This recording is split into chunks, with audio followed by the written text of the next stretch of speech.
Mi smo Antonija. Vesna. Ja pretpostavljam Igor isto. Pokušala sam sjetiti svog nika sa AO3, on sam skužila da možda boje da ga ne kažem. Okej. A vi slušate Moru FM. Ok, idemo dalje. Okej, da. Eto. Ovo je jako extra special epizoda. Ovaj početak je vrlo indikativan za ostatak epizode. Trebamo zahvaliti za temu epizode zapravo Petri Pine ili Pine. Ne želim vam reći još uvijek. Koja nam se javila i bila kao ne znam da li ste radili već ovu epizodu, ali možda o fave shipovima ili tropovima, ali ne mora biti samo ljubići, može biti fangirling epizoda in general. I onda smo odlučili kao, ok, we could do that. Pa je ovo jedna fangirling epizoda, ako Da nas malo bolje upoznate jer nas niste dovoljno dobro upoznali u zadnjih 5 milijardi epizoda. Ja bih rekla da ako ste nas slušali konzistentno već 5 sezona, da vjerojatno možete i sami reći točno koje su nam najdraže stvari. Mogli bismo igrati igru. Možda su bile, neki od nas su prestali biti fanovi nekih stvari među vremenu. Pa dobro, To je istina, prošlo puno godina. Tako je, ali ovako, dakle, možemo vam dati tipa 10 sekundi da brzinski zapišete šta mislite da će se u ovoj epizodi spomenuti od naslova. Bingo, i onda Da vidite šta se spomenulo, tako da sad ćemo vam dati malo vrijeme da zapišete. Dakle, samo da kažem, znači pričat ćemo svako od nas troje najdraže stvari, tako da imate puno toga što možete napisati. Pardon. I onda nam javite naravno koliko ste uspjeli pogoditi oko toga. Da li se spomenulo ono što ste mislili da će se spomenuti. Mislim da ćemo sad pustiti pa ono elevator music, ali bolje da ne dobijemo copyright strike na YouTube ili nešto. Ako vam treba više vremena, postavite pauzu. Tako je. A mi sad krećemo definitivno sa pričanjem. I odlučili smo krenuti od najvećeg prema najužem, tako da krećemo od najdražih žanrova i podžanrova. Vesna. Najdraži žanr, angsty, queer anything. Ajmo reći, nemam najdraži žanr. Kako nemaš najdraži žanr? To je laž. Hoćeš ti reći moj najdraži žanr? Neistine. Pa ja bih izdvojila 2, ljubići i krimići. Ok, to je točno. Ok, je li to u redu onda, da? Toliko općenito, ok. Da, ne, to idemo od zgora, krenuli smo... Da, idemo od vrha piramide prema... Ok. Idemo od dna piramide prema vrhu. Od najšireg... Invertirana piramida, sve ok, u redu, dobro. Misliš ljevak. Invertirana piramida bolje zvuči. Kad ideš tražiti knjigu, gdje najčešće tražiš knjige? Mislim, u kojim tegovima? Da ih smiješ reći. Ovo je Simba, ako se čuje u pozadini. Iako zvuči kao lomača. Mislim, kategorije, tržište, niše. Erotika. Eto, došli smo do najdražeg žanra. Spicy! Ok, ali usporedbi sa krimićima i ljubićima čitam manje erotic romansa nego krimića i ljubića koji nisu erotika. Ja, dobro, ok, ali legit je onda najdraže, najdraže nešto najčešće. Da. Igore, to jest ne, Antonija? Ne, Simba je najglasniji. Simbina najdraža stvar je trenutno kutija koju voli grebati. Igore, tvoji najdraži žanrovi podžanrovi? Ne, žanrovi. Žanrovi, okej. Ja sam mislila spojiti svoju jednu kategoriju da ne mogu da... Ja ti mogu spojiti sve kakav je sad spekulativna fikcija. Jer znaš ono ima dijelova SF-a koji volim jednako koji dijelova fantasy, koji neke dijelove horora, tako da... Da, ali kad pogledaš statistiku toga što si pročitao unutar godine, onda se ispostavi da si čitao najviše... Onda ako ćemo to, zadnje vrijeme horor najviše. To je promjena Antonija loše utječe na sve nas. Apsolutno ću claimat porast popularnosti horora na hrvatskim područjima. Što bi rekla moja majka, bolje nego da se drogira. Poznanik davno bio komentirao, ali to je bilo za obsesiju, tipa sa animeima i kupovanje merchom kao droga je jeftinija. Da. Ali da. Horori, što je nekako pomak od fantazija i prije toga je SF-a koji je bilo najviše, ali to je stvarno samo onako, za par godina ću opet možda se okrenuti u drugom smjeru, nije da je to sad prava linija. Ja moram dodati da moj najdraži žanr je uvijek samo angst. Ako nema angsta, I don't read it. Angst je puno bitniji od toga o kojem je žanru. Ali to je to, ne, to je to, to je ona glavna stvar. To je moj vrh invertirane piramide. To je, krov. Da. Antonija. Da, pa mislim, svi znaju, dakle, definitivno horor, zadnjih par godina posebice, i slično kao Igor sam imala, ono, da sam zapravo jako puno, jako dugo fantazija, i onda zapravo, nakon nekakvog dugogodišnjeg reading slumpa, kad sam se počela vraćati književnosti, zapravo sam upala u horor vode i nisam se iz njih izvukla. Ali ono što mi recimo bilo zanimljivo je da od prošle godine, nakon horora, se zapravo isplivao thriller kao žanr za kojim dosta često posežem, jer to prije nije bilo tako. Dakle, ali ti si odrastala na Bones. Mislim, ja volim krimiće, sam uvijek voljela krimiće, ali da, ovo je... A ovo ti je kao novo u tvom čitateljskom iskustvu. Ma ne, nije u čitateljskom, mislim, ja sam... Čitala si ih sve. Čitala sam uvijek, mislim, ja kad sam počela čitati fantasy i krimiće. To su bila dva žanra koja sam čitala kao klinka u osnovnoj školi. Mislim da svo troje, ali mislim cijela ono, naša šira generacija, ako si bio klinac, dve stvari koje si uvijek mogao na televiziji gledati, bilo nekakav SF i nekakav krimić. Nekakav SF je uopće bio Star Trek.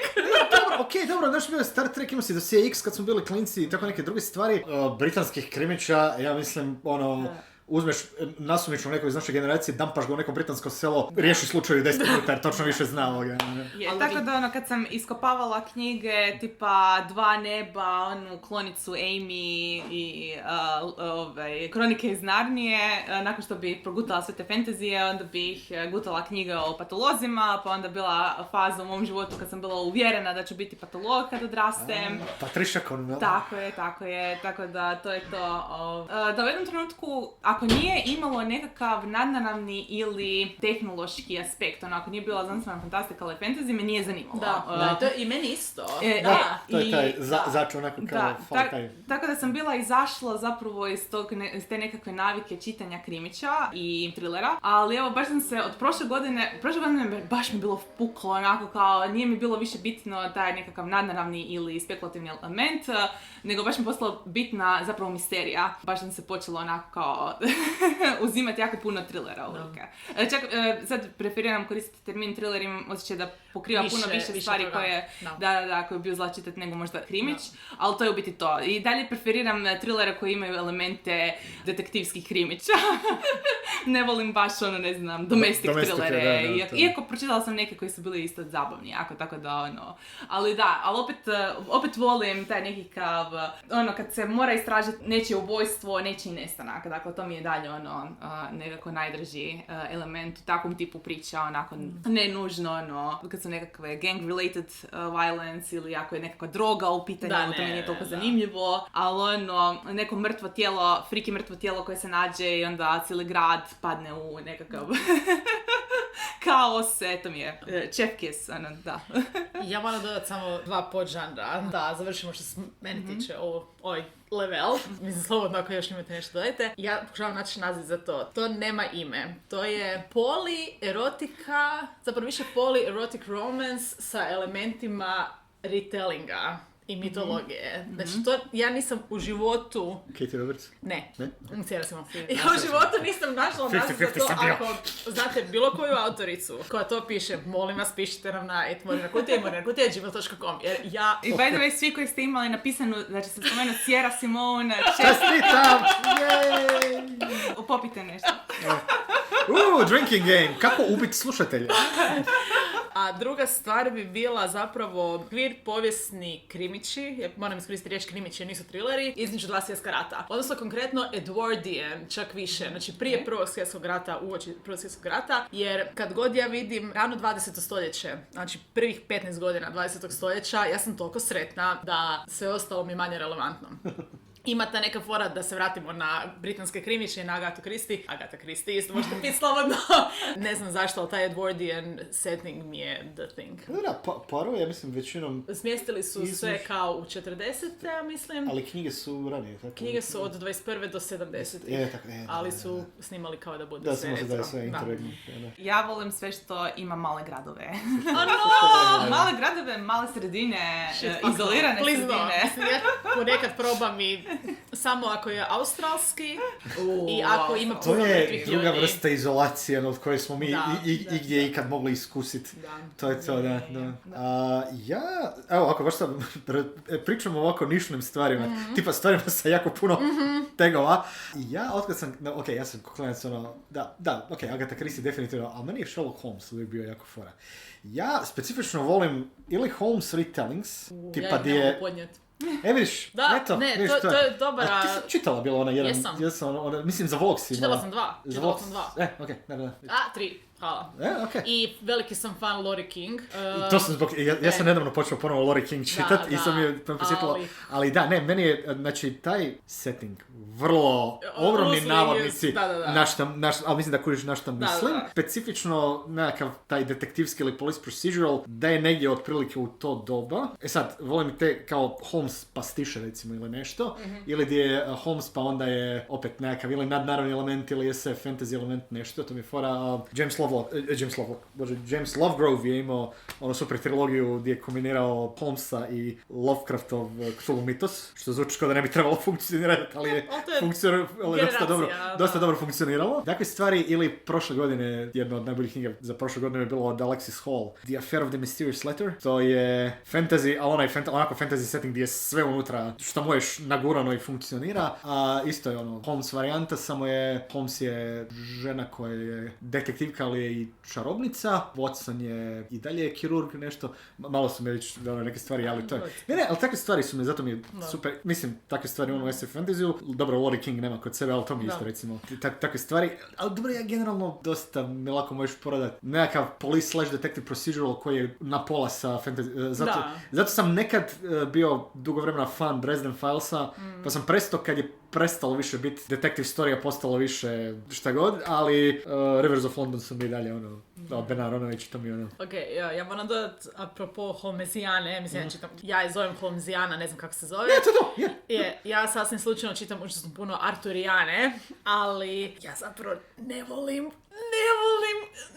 kralja Artura, ništa vezano uz njih osim Gawaina ili kako već, to mi je doslovno jedini detalj od cijele Arturijane koji uopće mogu podnijeti, ali većina ljudi koji ja volim čitati. Želiš neki film možda spomenuti specifično? Ne? Howard Pyle priča o kralju Arturu i njegov vitezovima, originalna ona od Grafičkog zavoda Hrvatske, ili kako već se zove, tamo je plava na polici, to je obilježilo moj život. Meni je bilo to, ja sam mislim, ali to je ista, najvjerojatnije iz istog doba Robin Hood. Isto su bile te kao, izbio kao Robin Hood, to je bilo moje, da. Ne, ja sam zapravo, mislila sam da se onda sad nadovežemo baš konkretno na knjige, kad se već počeli spominjati neki naslovi, pa idemo od top knjige. Ne znam jeste li čuli za jednu knjigu, nikad je nismo spomenuli do sad, zove se Gideon the Ninth. Ja sam htio da ih ne spomenem uopće, da cijelo vreme ljudi Ne možemo imam tetovažu i cosplayale smo i isto je bilo, mi promijenilo život na više načina i profesionalno sam užasno fascinirana, to je taj serijal često spominjamo koji se čita unazad. Mislim, otkrivaju vam se stvari unazad. To je čisto da iz perspektive kao, ja ću užasno pretenciozno, ali kad čitaš to ko pisac, pa budeš 6 puta više fasciniran nego ko čitatelj. Jer ti stvarno nije jasno kako je to uspjelo, nek su neke stvari uspjele. To je jedna od onih stvari, write that quirky little book of your heart, jer doslovno, to je just next level. Imaš još koje knjige koje želiš spomenuti kao top knjige? Ili ćeš se prisjetiti? Imam previše. Zašto ti je Antonija spomenuti svoju knjigu zbog kojeg si se tetovirala? Kad pričamo već o tetovažima. Ne, actually ovo je zgodan trulanje. Jer svo troje imamo po tetovažu nečeg. Tetovažu ili više tetovažu. Isto se spomenulo jako puno puta, posebice u preporukama u časopisu.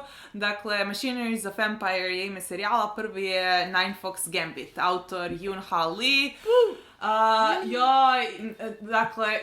Dakle, koja inače baš nisam od znanstvene fantastike, ali to, dakle, da mi i dalje ostalo kao jedna od najboljih knjiga koje sam čitala. Na papiru je, onako, mislim si, nešto što možda inače mi zvučalo kao da nije za mene, ja ne volim baš military SF, ali ovo je baš kao... Mislim, hard SF u smislu da ima jednu vrlo jaku liniju, baš... I hard SF je, i military SF je, i spec opera. To su sve ima neke stvari koje ja inače ne volim. Da. Ali toliko kompleksni, mesi likovi koji pokušavaju napraviti dobru stvar i onda stavljaju za sobom samo krvavi put. Jako teške tematike koje su zapravo istražene na jako zanimljive načine. Onako kao, ne znam, jednostavno, ta knjiga je toliko pametna, obožavam je. I da, vizuali su mi isto bili super. I zato na kraju krajeva imam tetovažu koja je inspirirana meni najdražim likom zapravo iz serijala. Da. I apsolutna preporuka, podrška ovom serijalu, to je to. Razumjet ću ako vam se ne svidi, a razumjet ću ako odustanete na početku prve knjige ili ne uspijete se probiti. Ja sam skoro, prvo poglavlje je bilo make it or break it, we made it, ali ne znam, ono kao good shit, onako kao da nema Gideon, ne znam. Koja je dobro, tu blizu. ne moraš imati jedno prvo mjesto, znaš, u redu. Ne mislim na to, nego čisto onako kao pod takvoj tip kompleksnosti naracije, jezika i likova i tema kojima se bavi. I dalje mi se čini kao da je jako izdvojen u usporedbi sa možda ostalim knjigama koje sam čitala, osim Gideon. Tako da. To su neke sličnosti, recimo. Nije sveto trojstvo, nego sveto dvojstvo. Mislim, možemo dodati reći, ali nije ni blizu po tom levelu oduševljenja ima. The Terror Sequence. Terror Sequence, da. Nije toliko kompleksno ali, isto. Da. Jer ovo je kombinacija baš i pisanog i sadržajnog, svega, da. Ok, Igor? Imaš tetovažu? Isto stvari koje me se jako dojmala, koja mi je jako bitna, zato jesam tetovirao na sebe. Fullmetal Alchemist, što je manga i anime. Moja najdraža manga, drugi najdraži anime, jer Cowboy Bebop postoji. Pa ga ništa ne može maknuti s prvog mjesta, svi koji su gledali znaju, razumiju. Da, ne, ali ista stvar kao što si Antonija bila spomenula, od likova do radnje i svega ostalog meni za Fullmetal Alchemist. Likovi prvenstveno i onda radnja koja dosta puta ne ode u smjeru u kojem bi očekivao. Likovi postavljaju situacije gdje bi neko, s obzirom da je kao strip, pa je onda kao ićemo u laganije smjerove, nećemo se baviti nečim, ali ne. Od požrtvovnosti do licemjerja, do ratnih zločina i svačeg nečeg. Ratni zločini se ponavljaju u ovoj kategoriji. Ali jesu. To, znaš ono, cijena koju si voljan ili koju si spreman platit, ili natjerat druge da ju plate. Mislim, ja još jednom tetovirano je, ljudi se zna tetovirati kao od homunculusa. Ja imam ovaj simbol ravnoteže, koji je iz alkemije, koja u settingu funkcionira onako kako su mislile da će u stvarnosti funkcionirati, ali ne može. A to je to da ne možeš ništa dobiti bez da daš nešto jednake vrijednosti unutra. To jest, ako pokušaš dobiti nešto od ničega, ne završi dobro. Po tebe, po druge. I onda biraš hoćeš li se probati ti iskupiti ili ne, popraviti stvari ili ne. To je apsolutno preporuka. Ja ću nažalost morati dodati još jednu knjigu u ovoj kategoriji, na ovom levelu Obnute piramide, jer to je knjiga koju volim malo više od Gideon, ali na drugi način. Knjiga koju čitam par puta godišnje. Svake godine. Ove godine još nisam stigla jer sam actually čitala puno novih knjiga. A ta knjiga je Think of England, K.J. Charles. Ne znam je na pametan način na koji sam nekoć znala Milesa Vrkosigana, da se razumijemo, ali nemam još tetovažu. Ali planiram je već godinama. Imaš li nešto što možeš tetovirati iz te knjige? Puno toga. Yeah? Da. To je ono što smo pričali, Edwardijana, špijunska, još je queer, još je angst od Ado i preporuka, da, nećemo epizodu o Think of England, ali da, I love it to pieces. Da. Terry Pratchett, Reaper Man. Mislim, ja volim svaku njegovu, ali Terry Pratchett, Reaper Man, knjiga koja je na 100 i nešto stranica, možda 120. Puno toga zanimljivije i pametnije kažu u životu i smrti nego neki veliki klasici koji sam čitao. Smrt. To je definitivno među top likovima da izdvajamo likove. Ja ću spomenuti biti knjigu koju možda nisam spominjala na podcastu, odnosno nisam sigurna da li se kad krenulo ta tematika. Tako da je možda nova informacija koju ćete dobiti i u pitanju su stripovi. A to su Meta Baruni. Od priča Alejandra Hodorovskog. Jimenez. Joj, dakle, Meta Baruni. Meta Baruni su moja Dina. Meta Baruni su... Meta Baruni su njegova Dina. Njegova Dina. Dakle, Meta Baruni su da imam djecu, ja bi im rekla da je to Dina. To je ne, this is Dune. Kao svaki put, kao, šta je, kao, spenji se neka Dina, šta je to, evo, to je to. Ovdje ima jako puno incesta, da. Da, htjela sam reći kao u smislu te neke kulturalne važnosti i nekakvog momenta za koji su se svi ulovili sa Dinom. Meni Dina to ništa nije radila, ali zato njegova verzija Dine... Iskreno, očito ni njemu nije, s obzirom da je htio adaptirati to u nešto što veze nema s knjigom. Tako da, Meta Baruni, to je ono što sam apsolutno me bilo oduševilo i dalje. Mislim, ja sam završni rad pisala na temu Hodorovskog zbog Meta Baruna. Pisala sam bila o obiteljskim dinamikama u njegovim stripovima i filmovima, tako da sam pisala Meta Barune, Tehno očeve, a od filmova Santa Sangre. Psihoanalitičko čitanje njegovih radova. Što paše jer je on bio jako u spiritualizam i psihoanalizu, tako, zato ima toliko puno incesta. Njemu bi neki psihoanalitičar svašta našao, ali dobro? Da.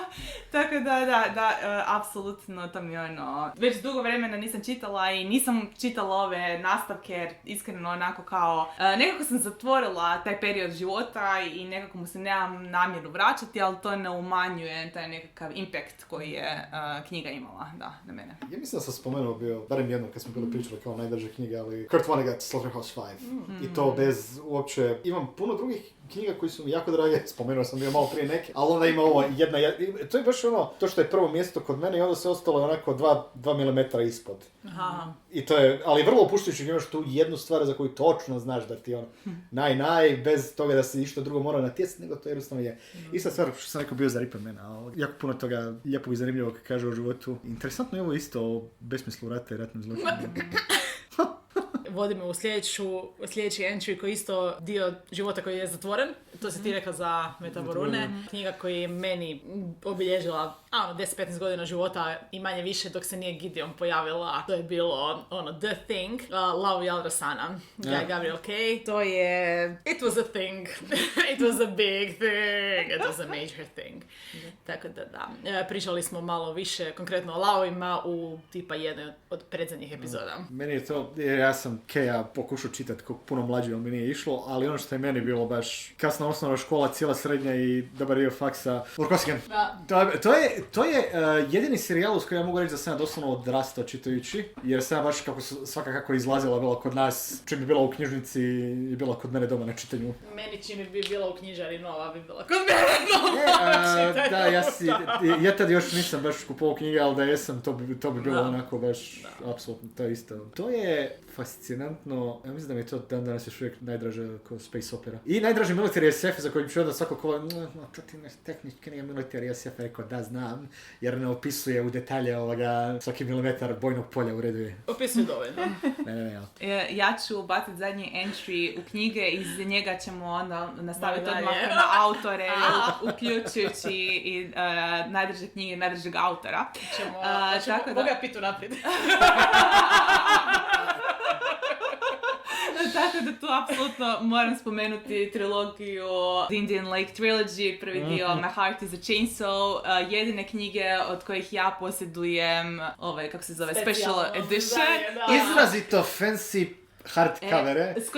Koje sam platila vlastitim parama, se inače jako teško odvajam od svojih para, teško zarađenih para. Ja sam malo lakše, ali ja sam isto dao pare za njih. Ja sam zbog tih knjiga pročitala tu trilogiju jer su stvarno prekrasne. Ali znaš šta je isto, ima hrpa drugih nekih knjiga koji su meni jako drage, pa mi uopće nije palo na pamet kupit, ali ovo čim su bili rekli, ja sam rekao, dokle god mi poštarina neće izbiti oba bubrega, može.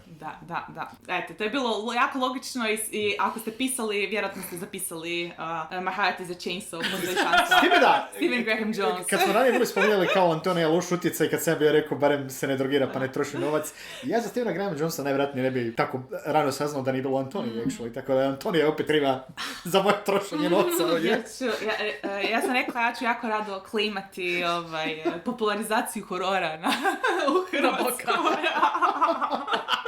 Točno ili netočno, nije bitno. Uglavnom. Sad idemo u autore. Top autore, evo ja sam rekla svog prvog, Stephen Graham Jones, definitivno. Dakle, način na koji funkcionira njegov mozak mi je tako fascinantan, njegov jezični izrečaj još više, ali generalno način na koji opisuje, prenosi atmosferu, prenosi uznemirujuće sadržaje, teme kojima se bavi, ne znam, sve skupa. Imam osjećaj da sve knjige njegove koje sam pročitala, za sad nisam pročitala neku koja mi je bila onako, koja bi me ostavila ravnodušom i rekla mi, midje. Onako imam osjećaj da svaka nova knjiga koju uzmem mi uspijeva biti se bolja od one zadnje koju sam pročitala. High praise. Da. I super mi je to što on toliko, koliko se osjeti njegova ljubav prema hororu. Da to nije ono samo, ne znam, marketinški odluka ili... Ne znam koliko možeš biti eksploitativan prema hororu kao žanru, ali kao ono u smislu, ne znam, da je samo ono plaća koju zarađuje, nego onako kao... To je čovjek koji se vidi da živi kroz tu svoju strast. I to se jako osjeti i kad piše, recimo, slashere, obožava slashere kao žanr. I jednostavno, i način na koji pristupa onda pisanju, vidi se da piše neko ko je već dubinski upoznat sa žanrom i sa klišejima i sa elementima i da onda može još nešto drugo izvesti ili malo drukčije neke stvari okrenuti i tako da s te strane, da. Stephen Graham Jones. Jedan od rijetkih tipova koji ću možda istaknuti kao najdražeg pisca.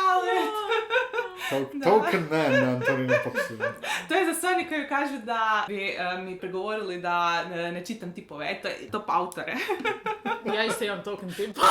Meni je ovo zapravo full specifična situacija jer sam toliko dugo bila toliko sigurna da imam jednog najdražeg autora i taj jedan najdraži autor mi je bio najdraži autor dok ja nisam jednostavno odrasla. Samo da kažem, znači, dobar dio mog života, ajmo reći prvu polovicu, možda malo više, to je bio Guy Gabriel Kay. To se nije dalo usporediti ničim drugim. Taj level toga koliko sam se našla u njegovim knjigama, mislim, ja sam otišla studirati jebenu povijest umjetnosti zbog čovjeka, tako da nije uopće zajebancija. Ali jednostavno, on je otišao dalje, ja sam otišla dalje. Nije da se znamo, sreli smo se dva puta. Ne znamo se!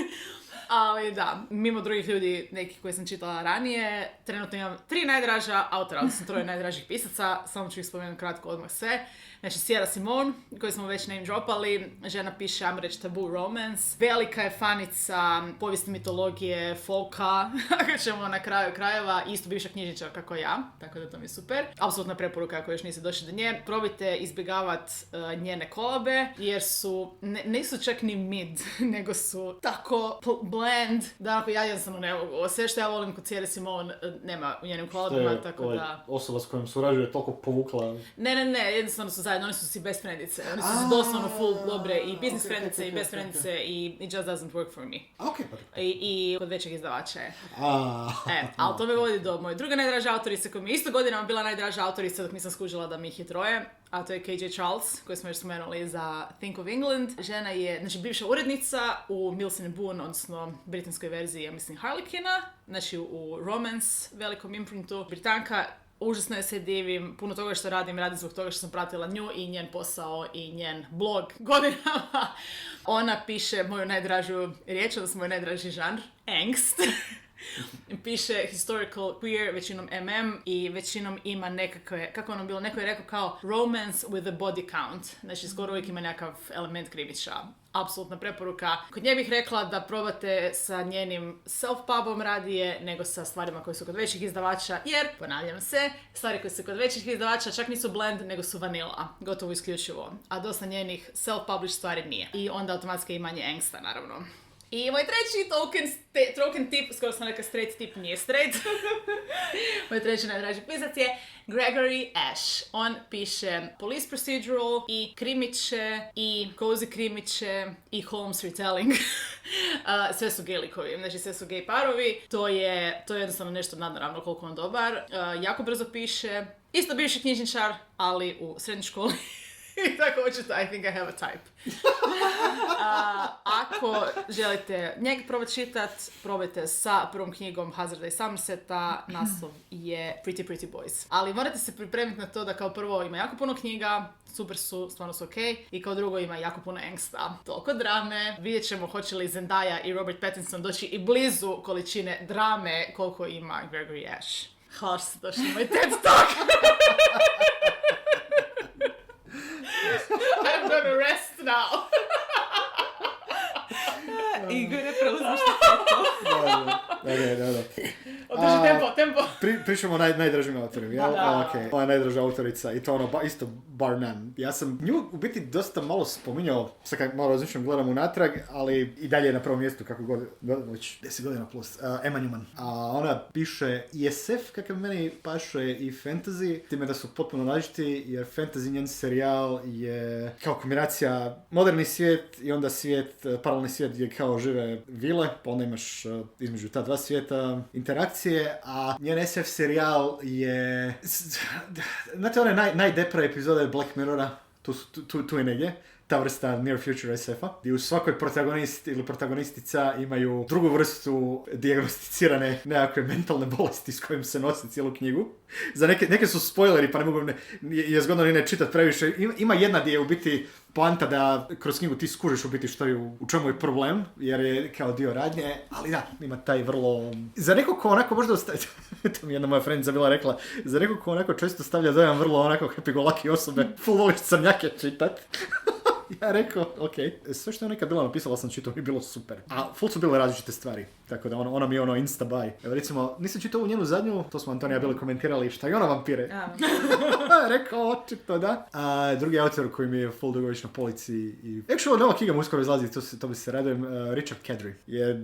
Gdje meni recimo Dresden Files su mi dosadili, Sandman Slim je još uvijek tako super. Super. Ali to je baš ono, to je isto urban fantasy, ali je baš onako high octane. I ima interesantnu premisu čisto tipa koji je sam bio loš i družio se s vrlo lošim ljudima i onda je zbog njih završio u paklu i onda pobjegne iz pakla i krene ih ganjat. I što je počne kao onako, onaj klasični thriller osvete, kao sad ćete vi vidjeti, a preraste u nešto gdje onako imaš ono što je meni uvijek fora, tip koji nije negativac, ali negdje drugi bi bio antagonist recimo, ali ovdje počne raditi kao prave stvari jer nije mu baš to što pravi negativci ovoga žele napraviti. I onda se čito bio neke druge njegove stvari i to mi isto bilo fora. Definitivno ima neke tropove koji ga interesiraju, isto recimo onako malo mračne stvari, ali on onako ne piše nikad skužiš da je on, ali ne piše stalno iste stvari. I opet ovoga moram Antoniju tu spomenuti, ali neću Stephena Grahama Jonesa nego nekog drugog autora koji sam preko nje, jer mi je bio išao čitati knjigu i knjiga je onako u roku 10 minuta došla na, a ovo će meni iz sljedećih jako dugo biti jako super. Hailey Piper, No Gods for Drowning. Ja sam čitao od Hailey Piper horore neke koji su mi stvarno super, ali ova knjiga je bila... Ovo je bio onaj moment, ovo je za mene napisano.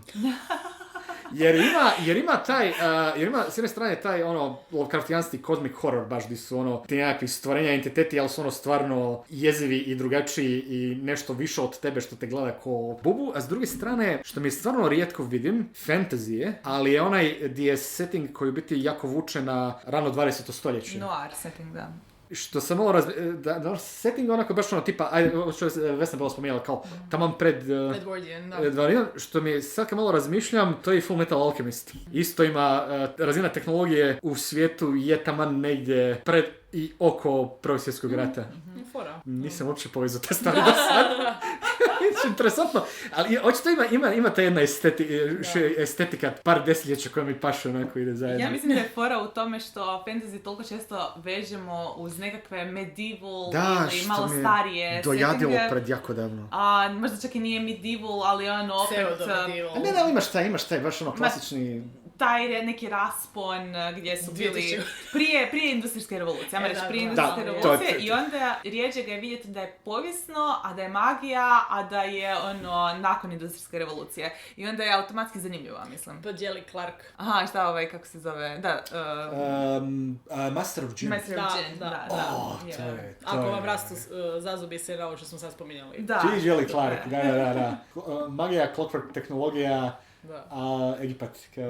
Da, ja ću spomenuti isto, meni je Hailey Piper definitivno honorary mention u ovoj kategoriji, zato što mi je ona isto safe bet, onako kao znam kad uzimam da će mi biti dobro, definitivno, ona je jako kreativna, u smislu, jednostavno onako kao, imam osjećaj da svaki put uspije iskopati neku premisu koja zvuči onako apsurdno i kao da ne bi trebalo funkcionirati, a funkcionira i uvijek izvede to onako na baš dobar način, ne znam, njen space horror, onako kao, da je svemirski brod napadnu alieni koji zapravo izgledaju kao mozgovi na tentaklesima, onako kao... Odlična D&D kampanja, u redu. Horror romance gdje žena ima čudovišnu vaginu i onako kao sve zvuči jako tako nekako kao goofy, ali njena izvedba je uvijek izrazito ozbiljna i teme kojima se bavi su izrazito ozbiljne. Tako da onda zapravo mi je zanimljiv način opet na koji ona razmišlja, na koji izvlači motive različite i šta sve zapravo onda ona kombinira u svojim knjigama. I da, No Gods for Drowning se definitivno ja isto slažem kao preporuku, a ubacit ću i Plain Yellow, nešto, nije Plain Yellow od ovog. A Game in Yellow? A Game in Yellow. A Game in Yellow, da. Cosmic Horror, očito inspiracija sa... Robert Chambers, kako se zove? The King in Yellow. The King in Yellow, baš izravno veže na to. Opet jako zanimljivi odnosi među likovima, super pristup tome, onako, kao što da čitanje te knjige, nakon čega popizdiš, ti pomogne imati bolji i ispunjeniji orgazam, kao... I što se sad može dogoditi kao problem ovdje i tako. Feeling da Hailey Piper možda ide po principu, ovo bi kod nekog drugog bila odlična komedija. Kako ja mogu ljudima zgaditi život? Pa zgaditi i rastužiti život. Otprilike, opet, jer se opet bavi zapravo jako teškim depresivnim temama, ali kroz te neke možda apsurdne premise. Ili nešto što zvuči ovako izvučeno iz konteksta kao apsurdna premisa. Tako da ona mi je honorary mention, ali još bi ubacila ovdje jednog autora za koji svaki put kad pročitam knjigu imam osjećaj da trebam uzeti odmor od, ja mislim, života i par mjeseci možda od čitanja. Jednom se dogodilo, ima jedna knjiga koju sam pročitala taman nakon jedne te druge knjige od tog autora, ali nešto drugo što sam išla čitati i zaboravila sam da sam to čitala. Čisto zato što je bilo preblizu ovoj knjizi, dok nisam gledala unatrag kao što sam ja čitala nakon ovoga. Znam da nisam samo tužno sjedila na žilečke, ali da, u pitanju je Rivers Solomon. Isto, knjige koje su toliko duboke, sa toliko puno promišljaju i stavljaju za promišljanje. Toliko ulaze u različite nekakve tematike koje mene zanimaju, posebice po pitanju tijela, tjelesne autonomije, kulturnog pamćenja, individualnog pamćenja i generalno roda, seksualnosti, mislim, s time da je tamo još i dodatni, dakle, element problematike, naravno rasizma, jer govorimo o autoru koji je crnac, tako da onda u principu to je više tih kako se zove? Da, intersekcionalnih. Da. Mislim, ja koristim ovdje muški rod čisto zato što je rodno neutralan u hrvatskom jeziku, u pitanju je nebinarna osoba. Tako da ima jako puno promišljanja zapravo o rodu. U svakoj knjizi koju sam pročitala zapravo se provlači taj element zapravo roda i utjecaja roda na, ne znam, na pojedinca, na društvo i kako se snalazimo s time. I zadnje što sam čitala bila Model Home, pričala sam bila sa friendom o te knjizi i ja sam doslovno rekla, prva rečenica mi je već bila onako kao morala sam pauzirat knjigu. Nakon prve rečenice doslovno je bila sam onako kao ok, moram sad duboki udesi, kao taman pogađa u sridu, a tek sam počela knjigu. Tako da, definitivno Model Home je, baš sam si nedavno razmišljala da se moram nabaviti da imam je u fizičkom obliku, da kad krenem rereadat da se mogu odmah izvlačiti ove citate. Ja ću biti taj koji će spomenuti mrtve bijele tipove, ali doslovno, jer prvi je pokojni Ian Banks i njegov SF space opera serijal Kultura, The Culture, što je, ja mislim, sasvim moguće meni najdraža space opera, koja uopće nije vrsta space opere na koju možda misliš kad čuješ tu riječ. I definitivno najbolje, meni najinteresantnije opisano visokotehnološko buduće društvo koje je toliko napredno, a opet ima iste probleme kakve možeš imati jer su people are people. S time da ovdje mi isto super, čisto kako je svaka knjiga, praktički se mogu, ja mislim 10 knjiga, ali može se svaka čitati za sebe jer je u biti povezane su svijetom i konceptima, a ne likovima i nekom radnjom. Neki događaj se spominju, ali baš ti ne možeš spoilat nešto previše. Drugi, pokojni Terry Pratchett. Što se mene tiče, ići čitat Discworld je jedna od najboljih odluka koju možete napraviti za sebe u životu. Hoćete od početka prema kraju ili od nekog podserijala ili kako god. Prvih par knjiga možete ih preskočiti.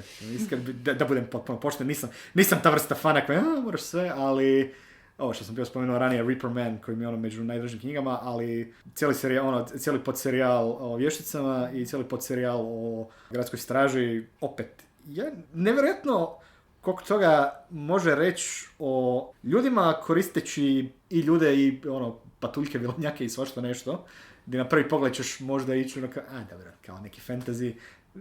Mislim da to ne može potvrditi, to je sve samo ne neki fantasy. Na taj način.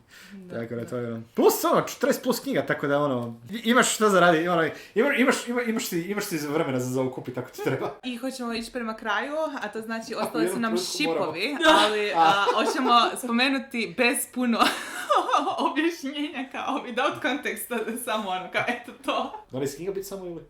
Ne, šanse. Dakle, najdraži šipovi. Nije nekim redom. Moj Ride or Die, prvi šip najdraži svih vremena su mi bili Kyle Reese i Sarah Connor. Mislim da ovo nije prvi put da sam se datirala ovdje. Ako ćemo ići kopat, ajmo kopat po arhivi. Janto Jack, očito. Ajme, kako su se zvali? Eames i Arthur. Inception? Da. Okay. I problem je tome, Stucky, zapravo bilo koja kombinacija sa Buckyjem, bilo šta sa Steveom, pogotovo sa Clintom. Čekaj, da kopam si onako u glavi, sam se ulogirala. I Skull Isaac, dakle Scott Allison Isaac iz malo poznatih fandoma. I mislim da već jako dugo zapravo ne šipam stvari. Ali moram honorary mention dropat jer smo ih gledali pre par tjedana. Anthony Bridgerton i Kate Sharma. Znam da su canon, isto kao i Kyle i Sarah. Znam da su straight, sve je to okej. Dakle, njih dvoje i njihova kemija. To, da citiram što sam pričala mislim frendici, znači zrak gori između njih dvoje, zrak izgara, to je implozija, to je toliko dobro odglumljeno i čak napisano, pogotovo ta sezona, slažem se. Sigurna sam da ću se do kraja epizode sjetiti još stvari, ali toliko dugo uopće ne razmišljam o konceptu šipova da imam citat za to, da. Mislim da se to zvalo I ship everyone on this bus, što se odnosilo na onu prvu Marvel seriju Agents of S.H.I.E.L.D. Dakle, ja šipam sve u svim kombinacijama. Tu i tamo ima, recimo ne mogu Tonija Starka vidjeti, ali sam čak i s njim neke fikove čitala. Ja šipam sve. Dokle god ima dovoljno angsta. Čitala sam čak i puno Destijela, iako mi to nije najdraži šip iz Supernaturala. Vi to pročitajte kako god želite. Da, ja isto baš ne šipam više na način na koji sam možda pred par godina, kad sam bila baš deep in fandom, kad su se čitali fanfictioni i slično, ali doći ćemo u biti to ću staviti za kraj koji mi je recimo i možda zadnji par koji mi je ostao, koji se još još ne znamo hoće li biti endgame ili ne, a da je iz knjiga, a da sam ja emocionalno involvirana u to. Ali idemo zapravo od mojih početaka. Ja sam zapravo počela čitati fanfiction zahvaljujući Rumble. Dakle, Rumpelstiltskin i Belle iz Once Upon a Time. Dakle, ja sam bila toliko opsjednuta, bio je hijetus prije nego što je počela izlaziti nova sezona i bila sam toliko očajna da sam krenula čitati fikove, a do tada u životu nisam čitala fikove, ali sam bila na Tumblru i znala sam da fikovi postoje. Da, tako da sam zahvaljujući Rumble počela čitati fanfiction. Tu se već mogu vidjeti neke stvari koje volim, a što su inače problematične u fandomu, to je age difference i slično, ali i to recimo villain unutar para me jako zapravo privlači. Tako da drugi moji recimo šipovi koji sam ovdje izdvojila su recimo Cold Flash, što su bili Captain Cold i Flash. DC fandom, zbog kojih sam čitala između ostaloga Flash stripove. Onda nakon toga Bat Lantern, I'm a Bat Lantern je tako, nice. Koji Lantern? Hal Jordan, of course. Zato što... Bože, mili, najveći mokrak propod. Da, ali... Postoji jedna osoba koja se zove Fabula Raza. Da, Fabula Raza, definitivno. I zapravo, oni su jako antagonistični jedan prema drugome, a volim te kao enemies to lovers, ili dobro, oni baš nisu enemies, teško je reći enemies, ali jesu antagonisti jedan prema drugome. Stalno se podjebavaju, tako da mi je to kao dinamika bila super i Fabula Raza je, da. Onda sam se sjetila Black Sails, Captain Flint i Silver Flint, jel da se to zvalo? Da, opsjednuta time bila i to je bio među zadnjim shipovima, odnosno i zadnji doslovno fikovi koje sam ja čitala, nakon toga sam prestala čitati fanfiction. I honorary mention sad nedavno filmski mini ship, ono u smislu uspjelo me film dovoljno queerbaitati, čak i u mojim godinama, sa mojom starosti, sa mojim iskustvom, sa mojom mudrosti su me queerbaitali, svjesno queerbaitali jer sam znala da se tu neće ništa dogoditi, ali dakle Elphaba i Linda. Da. Cijelo razmišljam šta će reći sad. Da, je to što si čuvala za kraj? Ne. Za kraj čuvam zapravo The Locked Tomb serijal, zato što tamo imam nekoliko u biti shipova za koji sam izrazito bila i dalje zapravo angažirana. Neki od njih su enemies to lovers, koji su tragično završili, zato su good shit. Ali u biti, naravno, involvirana sam u to da nam da stvarno Gideon i Harrow kao endgame, u kojem god obliku da to izgledalo, što... Ljudi koji nisu čitali serijal nemaju pojma koliko široko se ovo tu može tumačiti. Koliko ovo nije Antonija samo bacila praznu frazu. Problem je u tome što je taj cijeli serijal se bazira na jako staroj kršćanskoj filozofiji toga da je jedini način na koji možeš doživjeti savršenu ljubav kroz patnju. I onda teško mi je vidjeti da može završiti sa nečim što će biti ima razloga zašto. Čim skužiš da knjige se jako na ove, bože, ja ti smo bili to komentirali, courtly love. Aha, to, da dvorska ljubav, srednjovjekovno, viteško, pa to je i viteške romanse su isto. Čim se na to odmah znaš da nije. Povlači iz toga, povlači iz neopetrarkizma, tako dalje. To su sve one stvari koje su ispod Homestacka, što će ljudi prepoznati. Homestacka, onda dođem ja i onako kao, ovo su kršćanske filozofije, Petrarka i Sveti Augustin i dobro, idemo dalje, ali uglavnom. Osim toga, ima jedan zapravo non-canon ship koji mi je presmiješan u tim knjigama, jer mi ima zanimljivu dinamiku isto, jer volim opet snarky bitches, dakle Gideon i Ianthe. Dakle, ja cijelo vrijeme čekam da njih spomeneš, to mi je bilo prva stvar kad si bila. Njih dvije mi imaju tako odličnu dinamiku i sve neke stvari koje se izdogađaju u Noni baš postave kao potencijal za, ovisno o tome koliko će biti Tamsin Muir stvarno htjela otići u neke mračne vode. Ali da, eto to. I s time ću završiti sve socially prihvatljive shipove koje ja smijem spomenuti ovoj epizodi. Ja bi se nadovezala na kršćansku, šta ste rekla, ljubav kroz patnju? Ili je to bilo savršena ljubav kroz patnju, da. Da se vratimo na prvu osobu koju sam ja spomenula, a to je Sierra Simone, koja ima par knjiga koje su na temu toga da se religija može iskusiti najbolje kroz seks.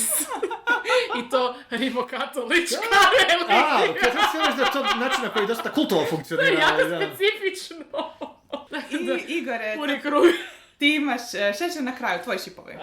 Da, i ja baš ne čitam fanfike, tako da svi moji šipovi su samo čisto da se nešto gledaju i navio za likove. I otprilike su manje više svi iz istog doba, jer ja biti full rijetko šipom i onda, ali da, Olicity. Gdje meni nijedna ni... Jedan od tih basic bitches.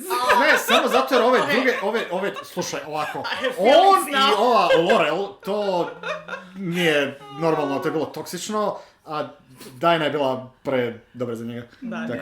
Dajna, ni u kojoj verziji, Dajna, uključujući najdražiju verziju Fabule Raze, nije. Ja imam ship iz Once Upon a Time. Da ću ja. Bože, kako se zove, glavna junakinja? Emma, Svonija ćeš reći Regina. Ne. A to je jedino prihvatljivo. Ne. Pa i sad, Emma i Balefire. Ja sam bio jedan od onih što su htjeli zapaliti producente kad su odlučili... Ne. Emma i Balefire, jer su oni u jednom trenutku skontali, imamo Captain Hooka koji je zgodan rogiš knock-off lagano Jacka Sparrowa na momente. Ajmo mi njih dvoje forsirat da kao imaju kemiju, pa ćemo maknuti tipa s kojima ona legit imala kemiju. Što inače jako volim kad se radi. I onda je segment farma bio full dušeljen. Ja im ne mogu pomoći da me loš ukus, ali dobro. Ali, tako da sorry, samo da ne zaboravim, ja sam zaboravila spomenuti Slade'a Wilsona, apropo DC-a, i znači Slade u bilo koje kombinaciji I'm in. I Manu Bennett u bilo koje kombinaciji I'm in. Ne, htio sam kombinirati baš Slade, baš Manu Bennett, to je... New 52, mislim New 52 verzija i Manu Bennett, znači te dvije verzije. Ne, što sam zbog njega, on je karizmatičan as fuck, tako da ono, to kužim, ali da. Molim te nastaviti. Hvala ti na spominjenju Olicity-a, that was a name I haven't heard in a long time. Ne, ali ja baš, ovo je baš najbolj mi nemam baš puno što prinijeti, ja sam nekako ono, nemam to u sebi da se toliko angažiramo kod nečega, osim ako neke stvari više, tipa, da, ko Balefire i Emma, koje me baš naživciralo kad se vidjelo da su ih na silu rastavili, ono, for ratings ili nešto, pa to mi je baš mislim onako... koliko sam ja skužila, to je bilo, promijenili su plan zato što je Captain Hook postao fan favorite. I to je ista situacija kao i sa Star Warsom, sa Lukeom i Luke, Leia i Han, jer je Han jednostavno bio očito veći fan favorite nego Luke. Niko osim mene ne voli Luka Skywalkera, svjesna sam toga, u redu je. I tako da mislim da je i to bio problem ovdje, da je serija po meni razlog što je Once Upon a Time i postoji svake sezone sve gori i gori je bio zato što imam osjećaj da su oni izgubili interes u vlastitu priču i previše su se fokusirali na to što su im fanovi vrištali da naprave. Regina je 7 puta kroz seriju promijenila je li dobra ili zla. Da. Regina i Robin Hood, actually. To je actually isto imalo... Bojim se da ne. Ne, jedno kratko vrijeme, prvi, oni su imali dva ličita glumca koji su bili Robin Hooda. S prvim je actually imala cameo i onda su promijenili glumca i onda je to odšlo do vrega. Da. Nije razgovor. Da, ne, razgovor. Ne, super je ono, znači. Nažalost. Koji od vas mislio na početku epizode da će s ovim završiti svaka čast? Ali ono, za naše možda mlađe slušatelje, Once Upon a Time je bila jedna serija. Ne, odite na IMDb. Ja ću samo reći da u biti svi tipovi s kojima su oni zapravo petljali Reginu, imam dojam da su to radili da budu no homo, kao ona nije homo, pa onda mora biti sa nekim tipom i zapravo po tom pitanju, da, mislim nisam ih aktivno šipala, ali ono, da sam ja birala Emma i Regina. Ali Emma i Regina to apsolutno kužim, jer znaš ovaj moment kao I can see it. Jer razumijem, jer imalo bi čak i smisla i ko enemies to lovers i ko actually dve osobe.